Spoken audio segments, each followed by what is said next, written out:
Indian ജനാധിപത്യം ശൈശവദശ ഇതുവരെ പിന്നിട്ടിട്ടില്ല. Indian ജനാധിപത്യം ശൈശവദശ പിന്നിട്ടിട്ടില്ല എന്ന് പറയും. കാരണം 75 വയസ്സ് കഴിഞ്ഞല്ലേ ഉള്ളൂ, 80 വയസ്സിലേക്ക് പോകുന്നല്ലേ ഉള്ളൂ. ഒരു വ്യവസ്ഥ, ഒരു രാജവാഴ്ചയും ബ്രിട്ടീഷ് വാഴ്ചയും മുഗൾമാരുടെ വാഴ്ചയും ക്രിസ്ത്യൻ മിഷണറിമാരുടെ ഇടപെടലും അതുപോലെ തന്നെ മുസ്ലിം റൂളിങ്ങും ഒക്കെ കഴിഞ്ഞിട്ട് പുതിയൊരു സ്കീമിലേക്ക് കയറുന്നേ ഉള്ളൂ. അവിടെ തന്നെ ആ പുതിയ സ്കീമിലേക്ക് കയറുമ്പോൾ നമ്മളെ ഫെഡറൽ വ്യവസ്ഥ വളരെ ഗൗരവതരമായൊരു കാര്യമാണ്.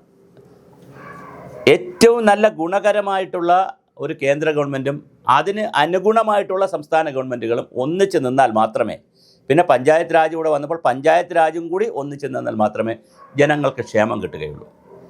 ഞാൻ പറഞ്ഞു വരുന്നത് സുപ്രീം കോടതിയുടെ ഇന്നത്തെ ഒരു വിധിയാണ്. സുപ്രീം കോടതി തമിഴ്നാട് ഗവർണറുടെ ആയിട്ടുള്ള രവിയുടെ 10 ബില്ല് രവി തമിഴ്നാട് ഗവൺമെൻറ്റിൻ്റെ പിടിച്ചു വച്ചതുമായി ബന്ധപ്പെട്ടുള്ളൊരു കേസ് വന്നു. അത് വളരെ വിവാദമായി. അപ്പോഴാണ് നമ്മുടെ ഇന്ത്യൻ പ്രസിഡൻറ്റ് സുപ്രീം കോടതിയിൽ ഒരു റെഫറൻസ് കൊടുത്തു. സുപ്രീം കോടതിയുടെ അഭിപ്രായം അറിയാൻ ചോദിച്ചു. അങ്ങനെ സുപ്രീം കോടതിയിൽ കേസ് വന്നു. ഭരണഘടനാ ബെഞ്ച്, ജസ്റ്റിസ് ഗവായുടെ ഭരണഘടനാ ബെഞ്ച് ഇന്ന് ഉത്തരവിട്ടു. പക്ഷേ ഉത്തരവിൽ ഒരു നിരാശയുണ്ട്. കോടതി ഉത്തരവിടുമ്പോൾ കുറച്ച് സ്പെസിഫിക്കായി പറയണം, അല്ലെങ്കിൽ ഒരു കൺഫ്യൂഷനുണ്ട്. കോടതി ഇന്ന് പറഞ്ഞെന്താ, അനന്തമായി നീട്ടിവെക്കാൻ പറ്റില്ല ബില്ലുകളൊന്നും. Okay, that's great. പക്ഷേ ഇന്ന സമയത്തിനുള്ളിൽ ചെയ്യണമെന്ന് പറയാനും പറ്റില്ല. അപ്പോൾ ഇതിൻ്റെ ഇടയ്ക്കുള്ള സമയ കാലാവധി എപ്പോഴാണ്? ഒരു ബില്ല്, 1-2 ബില്ല് ഒരു ഗവർണർ പിടിച്ചു വെച്ചു എന്ന് വിചാരിക്കുക. അങ്ങനെ ഗവർണർ പിടിച്ചു വച്ചാൽ ഗവർണറോട് ഞങ്ങൾക്ക് നിർബന്ധിക്കാൻ പറ്റില്ല, സമയപരിധി പറയാൻ പറ്റില്ല. അതെങ്ങനെ ശരിയാവുന്നത്? സമയപരിധി ശരി, ഞങ്ങൾ സമയപരിധി പറയില്ല, ഗവർണർക്ക് ഇഷ്ടമുള്ള ചെയ്യാനായി. ഉടനെ പറയുന്നു അനന്തമായി നീട്ടിയാൽ ഞങ്ങൾ പിടിക്കുമെന്ന്. അപ്പോൾ അതിൻ്റെ ഇടയ്ക്കുള്ള പീരീഡ് എപ്പോഴാണ്? 1 വർഷം, 2 വർഷം, ഇത് കൃത്യം പറയാതെ പോകുമ്പോൾ വലിയ കൺഫ്യൂഷൻസ് ക്രിയേറ്റ് ചെയ്യും. വീണ്ടും കോടതിയിലേക്ക് തന്നെ പോകില്ലേ? വീണ്ടും ഇത് അനന്തമായി നീട്ടിവെക്കുന്നു. അനന്തമാണെന്ന് ഗവർണർക്ക് തോന്നുന്നില്ല ഇത് അനന്തമാണെന്ന്, ഗവൺമെൻറ്റിന് തോന്നുന്നു അനന്തമാണെന്ന്, കോടതിയിൽ പോകുന്നു. അപ്പോൾ കോടതി ജഡ്ജിമാർ അനന്തമാണെന്ന് പറഞ്ഞാൽ ഒരു വിധി, അനന്തമല്ല എന്ന് തോന്നിയാൽ എടുക്കില്ല. ഇതെങ്ങനെയാണ് ശരിയാവുക? ഒരു പീരീഡ് പറയണ്ടേ? അതുപോലെ തന്നെ ഗവർണർമാർ സമാന്തര ഗവൺമെൻറ് അല്ല. അത് ഓക്കെ, ജനാധിപത്യത്തിൽ ഏറ്റവും പ്രധാനപ്പെട്ടത് ലോയൽറ്റി ടു പബ്ലിക് എന്ന് പറയുന്നത് തിരഞ്ഞെടുക്കപ്പെടുന്നവർക്കാണ്.